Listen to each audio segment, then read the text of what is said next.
This is March 8th, 2026. The Acts of the Apostles, Acts 17.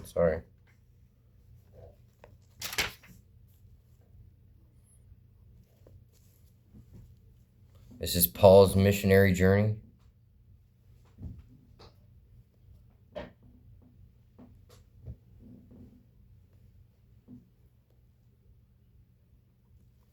Now they traveled to the cities of Amphipolis and Apollonia,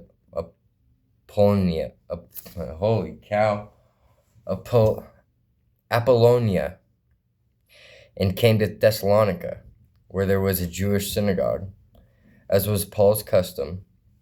He went there to preach, and for 3 Sabbaths in a row he opened the scriptures to the people, explaining the prophecies about the sufferings of the Messiah and his coming back to life, and proving that Jesus is the Messiah. Some who listened were persuaded and became converts, including a large number of godly Greek men and also many important women of the city. But the Jewish leaders were jealous and incited some worthless fellows from the streets to form a mob and start a riot. They attacked the home of Jason, planning to take Paul and Silas to the city council for punishment. Not finding them there, they dragged out Jason and some of the other believers and took them before the council and said, "Paul and Silas have turned the rest of the world upside down, and now they are here disturbing our city," they shouted. "And Jason has let them into his home. They are all guilty of treason, for they claim another king, Jesus, instead of Caesar." The people of the city as well as the judges were concerned at these reports, and let them go only after they had posted bail. That night the Christians hurried Paul and Silas to Beroia, and as usual they went to the synagogue to preach. But the people of Beroia were more open-minded than those in Thessalonica, and gladly listened to the message. They searched the scriptures day by day to check up on Paul and Silas's statements, to see if they were really so. As a result, many of them believed, including several prominent Greek women and many men also.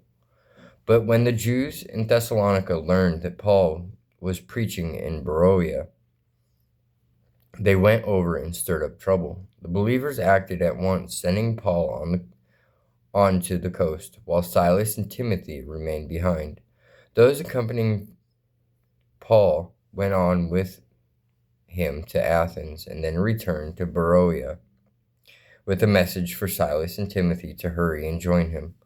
While Paul was waiting for them in Athens, he was deeply troubled by all the idols he saw everywhere throughout the city. He went to the synagogue for discussions with the Jews and the devout Gentiles, and spoke daily in the public square to all who happened to be there. He also had an encounter with some of the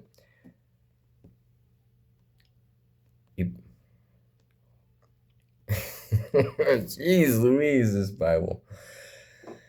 Epicurean and Stoic philosophers.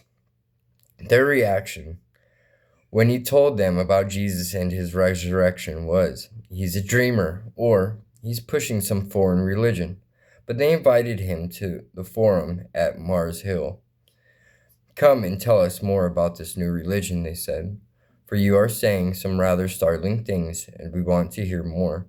I should explain that all the Athenians, as well as the foreigners in Athens, seem to spend all their time discussing the latest new ideas. So Paul, standing before them at the Mars Hill Forum, addressed them as follows: "Men of Athens, I notice that you are very religious, for as I was out walking I saw your many altars, and one of them had this inscription on it, 'To the unknown God.' You have been worshiping him without knowing who he is, and now I wish to tell you about him.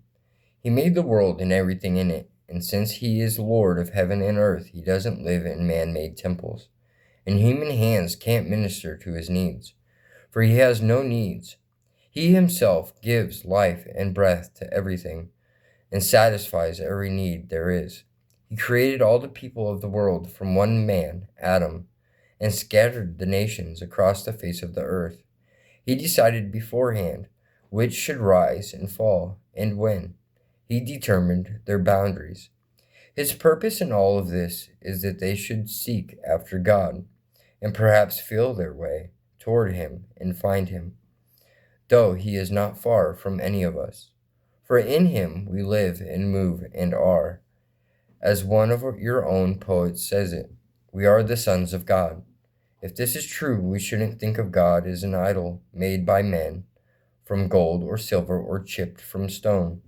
God tolerated man's past ignorance about these things, but now He commands everyone to put away idols and worship only Him.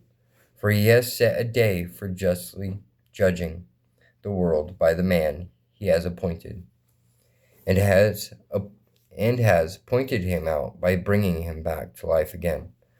When they heard Paul speak of the resurrection of a person who had been dead, some laughed, but others said, "We want to hear more about this later." That ended Paul's discussion with them, but a few joined him and became believers. Among them was Dionysius,